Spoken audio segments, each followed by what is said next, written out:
প্রকাশ পেয়েছে ঢাকাই সিনেমার মেগাস্টার শাকিব খানের ঈদের ছবি প্রিন্সের টিজার। বৃহস্পতিবার ১২ মার্চ দুপুরে ১.৫ মিনিট দৈর্ঘ্যের টিজারটি মুক্তি পায়। এতে গ্যাংস্টার অবতারে রীতিমতো বুলেটের বৃষ্টি ছুড়তে দেখা যায় নায়ককে। তাকে দেখা গেছে দুটি ভিন্ন লুকে। মূলত ঢাকার আন্ডারওয়ার্ল্ড জগতের প্রেক্ষাপটে সিনেমাটি পরিচালনা করেছেন নির্মাতা আবু হায়াত মাহমুদ। প্রকাশিত টিজারেও উঠে এসেছে সেই গা ছমছমে অন্ধকার জগতের বর্ণনা।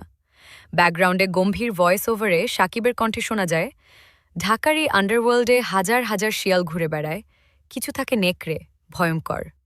কিংবা আমার সাথে যে ধান্দা করবে তার জন্য মিষ্টি, আর আমার শত্রুর সাথে যে ধান্দা করবে তার জন্য বুলেটের বৃষ্টি। এতে ধুন্ধুমার অ্যাকশন আবহে শাকিবকে দেখা গেছে লম্বা চুল, চোখে সানগ্লাস এবং হাতে বিশাল এক মিনিগেন নিয়ে শত্রুর বিরুদ্ধে আক্রমণাত্মক রূপে। সুপারস্টারের আরেকটি ভিন্ন লুকও সামনে এসেছে, যেখানে তুলনামূলক ছোট চুল। দৃশ্যপটে ডার্ক টোনের সঙ্গে নিয়ন লাইটিংয়ের ব্যবহার আন্ডারওয়ার্ল্ডের আবহকে ফুটিয়ে তোলে।